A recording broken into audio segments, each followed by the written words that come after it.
Oke anak-anak, sebelum kita mulai kegiatan pembelajaran di hari ini, marilah kita berdoa menurut saya dan agamanya masing-masing. Berdoa dalam hati kita.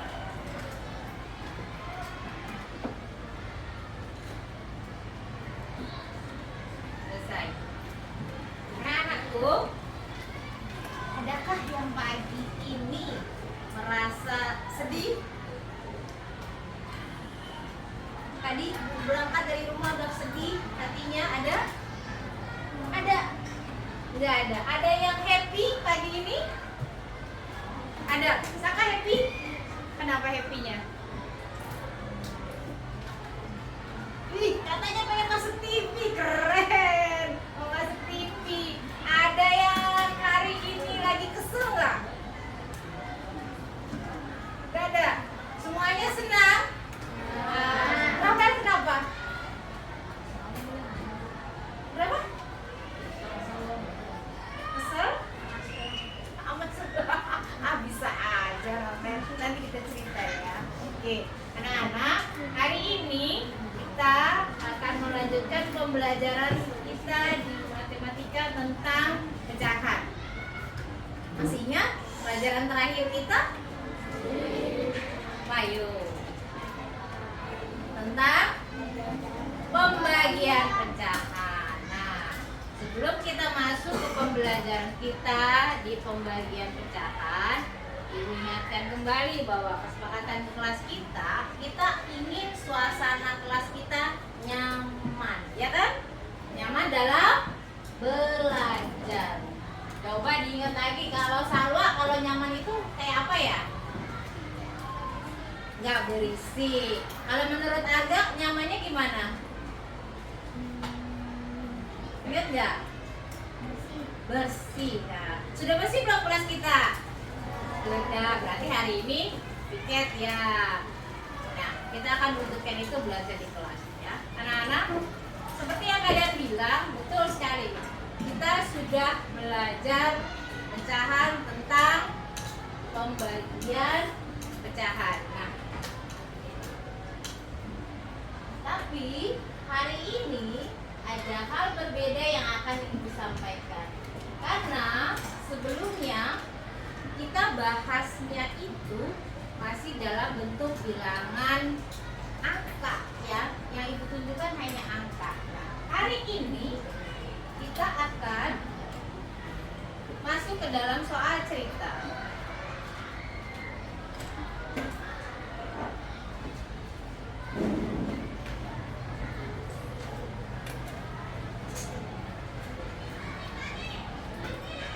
Ibu akan berikan contoh pembagian pecahan dengan bilangan asli dalam bentuk soal cerita. Contoh, seorang pesepeda bersepeda sejauh 4 dalam waktu 9 menit.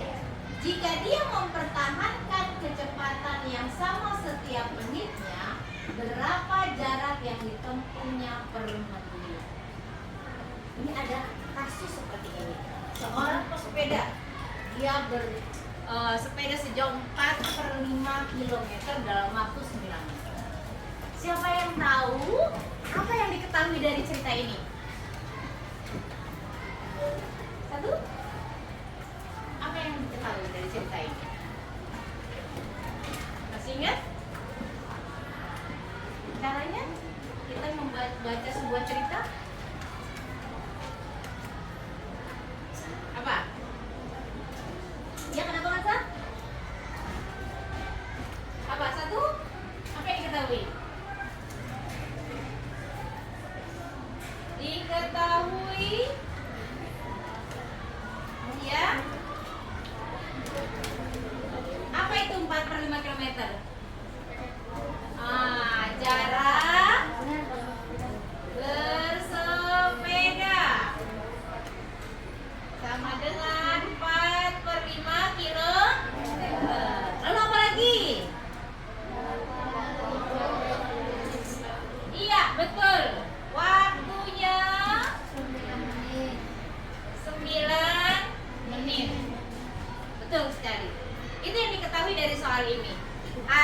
jarak 4/5 km dan waktu 9 menit.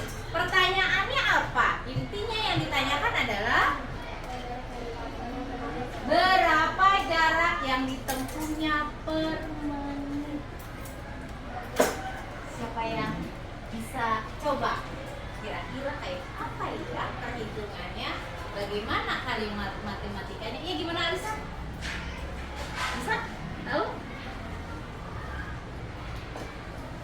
Oke, Alisa menuliskan. Mau coba tulis depan Alisa? Gak apa-apa, coba. Boleh, nanti dicocokkan. Benarkah? Gitu. Temannya akan memperhatikan dan mereview apakah yang ditulis Alisa kalimat matematikanya benar atau salah.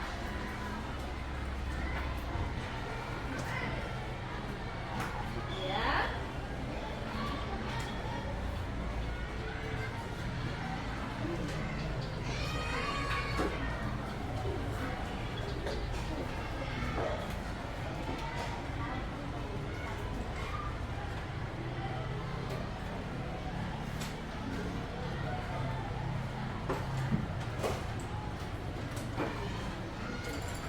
Oke, ini jawaban yang diberikan oleh Alisa.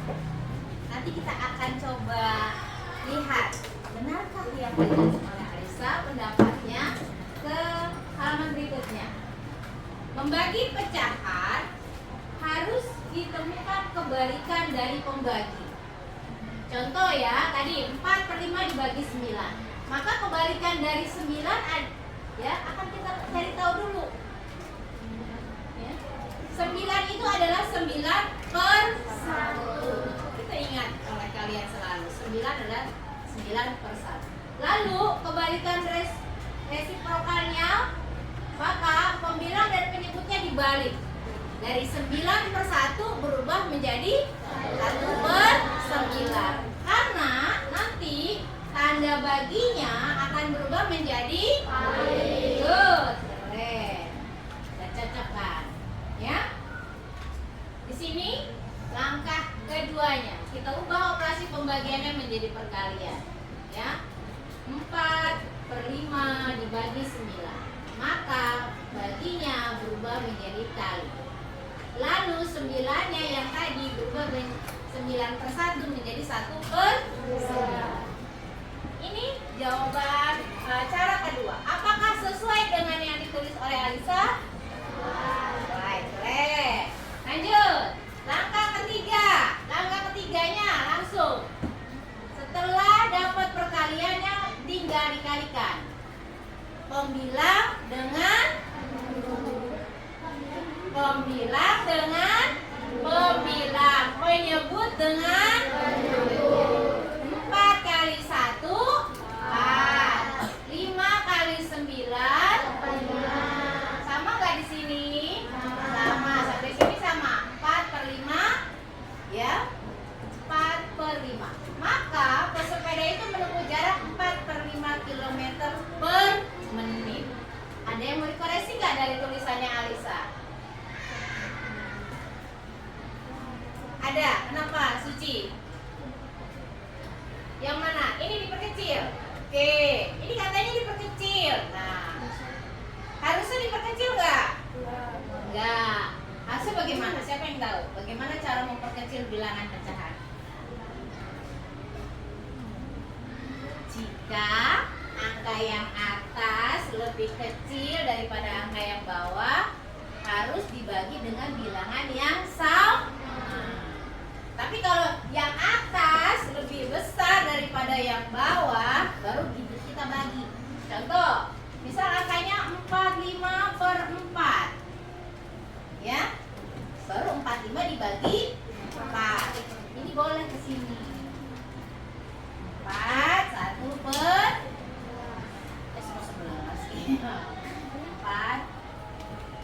Sorry. 45. Ya.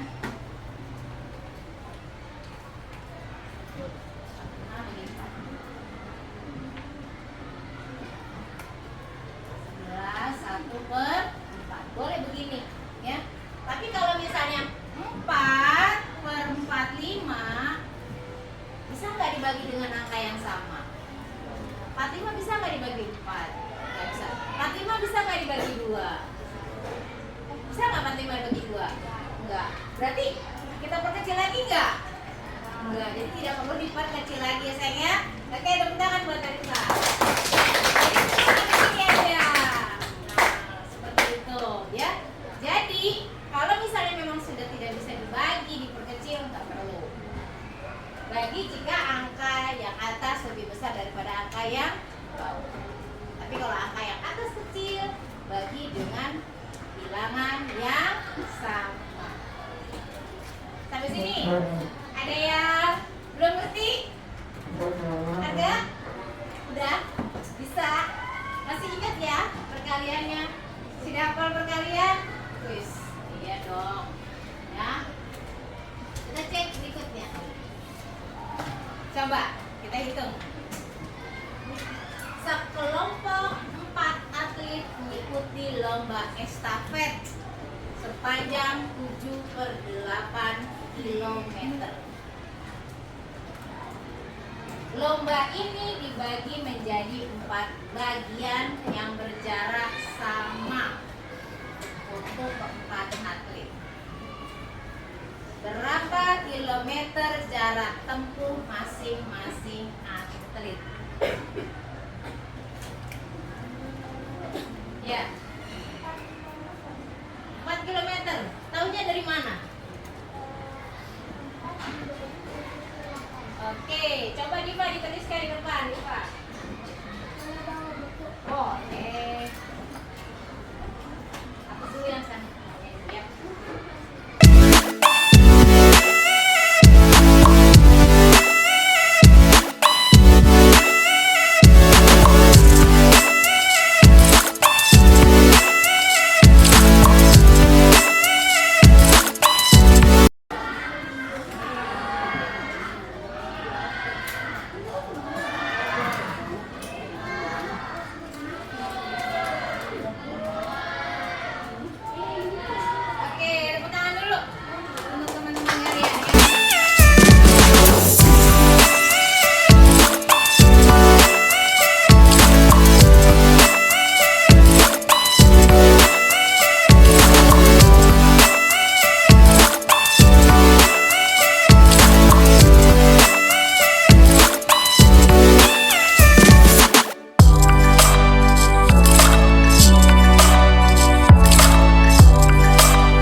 Dari cerita ini pelan-pelan, nggak terburu-buru. Bukan berarti angka yang disebutkan duluan itu adalah angka pembagi atau angka yang dibagi, tapi kita harus bisa membaca ceritanya dengan baik ya. Jadi untuk membagi pecahan kita harus mengalihkan kebalikannya pecahan yang kedua atau pembaginya. Seperti ini. 2/3, maka akan berubah menjadi 3/2. Lalu tanda baginya akan berubah menjadi kali. Jadi kebalikan dari pembagi. Satu lagi tantangan buat kalian.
Nah,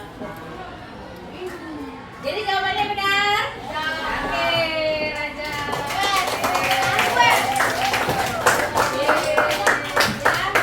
Jadi seperti itu. Pelan-pelan pasti bisa. Oke. Siapa yang bisa menyimpulkan bagaimana sih cara ngitung pembagian pecahan? Ayo, siapa yang bisa menyimpulkan, memberitahu kita semua bagaimana sih cara mengerjakan pembagian pecahan? Apa yang harus kita lakukan pertama kali?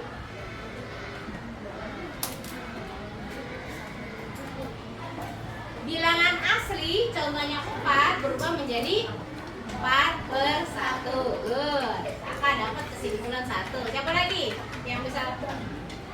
Pembagian gimana? Rasa? Pembagian akan berubah menjadi perkalian. 2. Kesimpulannya pinter. Apa lagi? Tania. Bilangan kedua atau pembagi akan dibalik. Dibalik apanya? Posisi angkanya. Betul.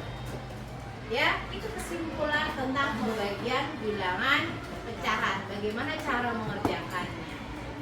Pinter semua. Ya, bagus. Jadi, menurut kalian mudah apa sulit belajar matematika? Mudah. Yang penting kita berusaha. Apa lagi? Senang. Ada lagi? Gembira. Semuanya dimulai dengan perasaan gembira, senang, dan mau usaha. Teman kalian sudah buktikan, ya kan? Sekarang udah bisa kan?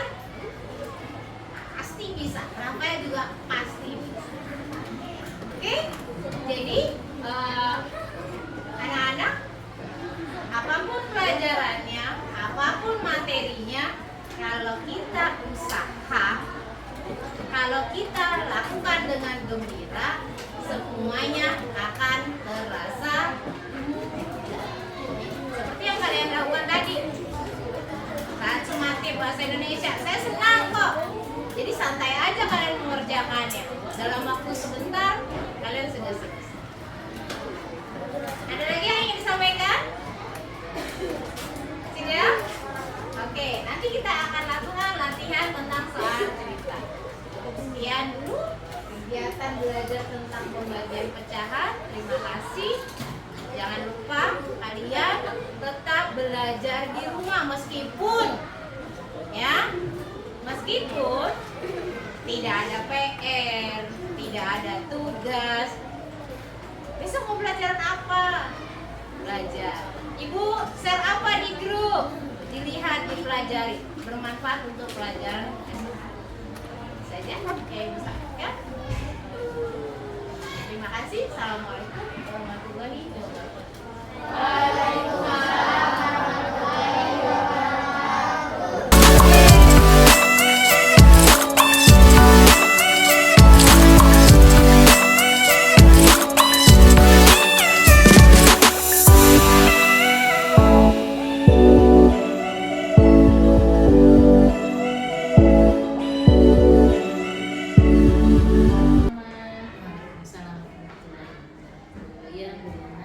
Gimana kabarnya hari ini? Alhamdulillah sehat. Tetap semangat? Insya Allah semangat. Semangat terus. Happy ya? Happy. Saya lihat nih ada muka lelah. Tadi kita sudah melakukan pelaksanaan pembelajaran kelas. Walaupun lelah tapi ini masih tetap semangat ya Bu? Insya Allah semangat. Anak-anak itu yang bikin semangat. Keren. Oke, kalau kita berbincang ada beberapa hal yang akan saya tanyakan ke Bu Asama. Dari hasil tadi Bu Asama melakukan pembelajaran, apa yang sudah Bu Asama lakukan? Sudah sesuai tidak dengan harapan Ibu? Sudah berjalan sesuai dengan langkah-langkah yang sudah Ibu laksanakan atau belum? Oke, siap. Dari hasil refleksi pembelajaran tadi, alhamdulillah paling tidak ada 80% yang sudah saya dapatkan menyerahkan ibarat katanya, baik dari segi pembelajarannya, partisipasi anaknya, bagaimana pemahaman mereka terhadap kesepakatan kelas maupun output hasil pembelajaran.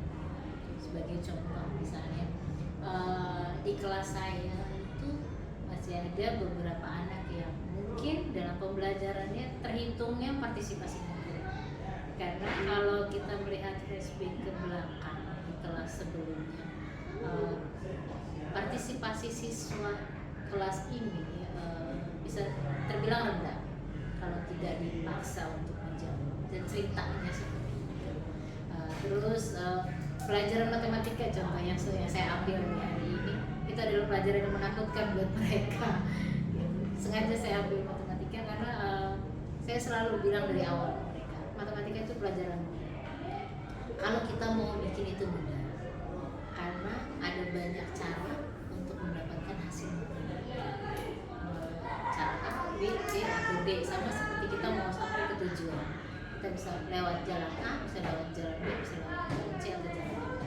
Saya berusaha melakukan seperti itu, dan tidak ada kata menyerah, salah terus nyerah, salah coba lagi, salah coba lagi, salah.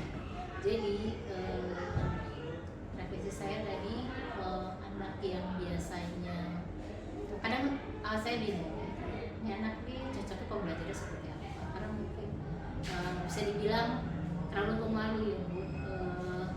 Kalau dia lebih banyak diam, saya rasa mungkin terpengaruh juga dari keluarga. Orang tuanya pun di dalam keluarga komunikasi di grup kelas pun kurang respon gitu. Saya pikir seperti itu.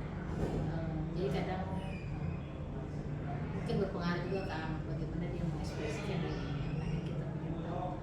Cuma saya berusaha untuk menarik bagaimana dia ikut berpartisipasi, bukan hanya di pembelajaran matematika, tapi di pembelajaran bukan nggak bisa sebenarnya sih, tapi malu. Memang intinya malu.